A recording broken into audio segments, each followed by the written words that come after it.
Welcome back for another video. The Roundup is a series on this channel that arms you with useful information to take into each game week to arrive at better decisions.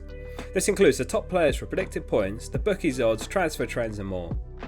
An accumulation of smaller but correct decisions can have a significant impact over the course of the season. Just before we jump in, today's video is sponsored by OneFootball, which is a free app on both iOS and Android. A link to the app's at the top of the description. From an FPL perspective, I recommend giving it a try, not just because it supports the channel, but it's a genuinely good app for its features such as the lineups, live scores, goal scorers, assists, news and more. When you first open the app, it'll ask you which team is your favourite, or if you don't have one you can simply skip the step. You can also favourite competitions such as the Premier League.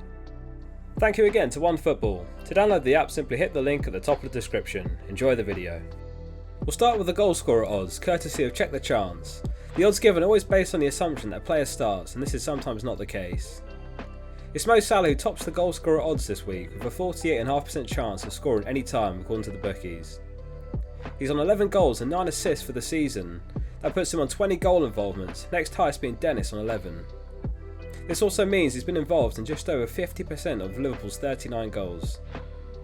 Spurs will be raring to go in Gameweek 14 off the back of their postponed game, and this Gameweek they play at home in front of their own fans against Brentford. Kane looks an easy hold for the next couple of games despite his poor form lately. Lukaku made a cameo off the bench in Gameweek 13 on his return from injury, and this Gameweek him, Ronaldo and Wilson all have been given a 40.5% chance of scoring. Elsewhere, Jota and Mane appear on the top 10 for the Merseyside derby. Onto the clean sheet odds, and it's Chelsea on top for their away game versus Watford at Vicarage Road. They've kept 7 clean sheets, which is a joint most, and they missed out on an 8th from a big mistake by Jorginho. Many of us own the likes of James, Rudiger and Alonso, so we'll be hopeful for their 8th clean sheet of the season this game week instead. Likewise, many of us own Cancelo, and Man City are on a 47% chance of a clean sheet for the Aston Villa game. Just a single point separate Chelsea and Man City now, so it's a huge game, and Aston Villa face them off the back of 2 wins in a row.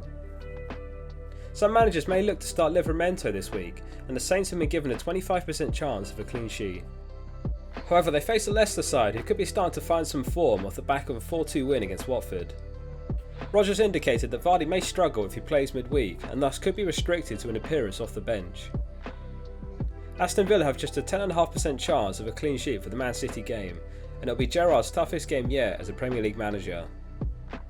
Watford and Everton have been given an 11.5% chance of a clean sheet for their games against Chelsea and Liverpool respectively.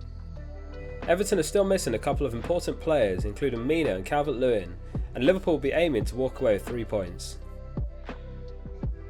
Onto the predicted points, and Salah's well clear this game week on 7.6 predicted points.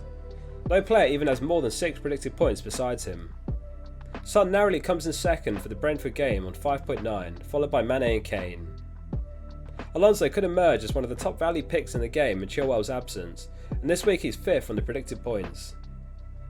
Trent and James are other defenders who continue to demonstrate their value on the predicted points tables, considering the names they sit nearby who are significantly more expensive.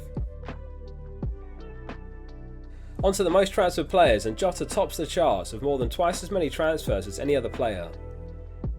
Over 400,000 have picked him up off the back of his brace against Southampton, and he's an excellent option, particularly while Firmino is out with injury.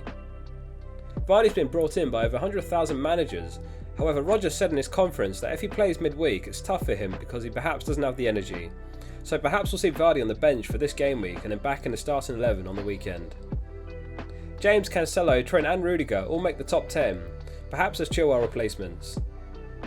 Dennis makes the top 10 despite being withdrawn early last match with an injury, which could rule him out for Gameweek 14. Onto the most transferred out players, and it's Chilwell again who's the most sold, with over 250,000 moving him on. Foden's another player who's missed a couple of games for City and comes in second. Benrahma continues to appear on the most sold list, and he has just 1 assist since Gameweek 5, and if you still got him, Jota looks like a standout replacement. More than 50,000 have sold Son ahead of 2 home fixtures and could come to regret it with such favourable games ahead versus Brentford and Norwich. We'll finish the roundup as always with the Captaincy Poll results. Thanks to everyone who voted on the poll on our Discord. If you'd like to join, the link is in the description. The results are in and they are as follows. It's Salah on top again with 80.5% of your vote. With a record 72.5% ownership, it'll be another frightening game week if you bet against the Egyptian. Elsewhere, James comes in second with 3.9% of the vote, and Trent with 3.6% of the vote. We discussed Trent in some detail on the Gameweek 14 Captains video. If you missed that, a link will be on screen at the end. 2.9% have opted for Jota and Kane, and 1.6% for Vardy, who could be a doubt for starting this game week. That concludes this Game Week's episode of the Roundup. Thanks for watching. If you found it useful, please hit like to support the channel and hit subscribe if you're new. I read every comment, so as always I'm keen to hear your thoughts.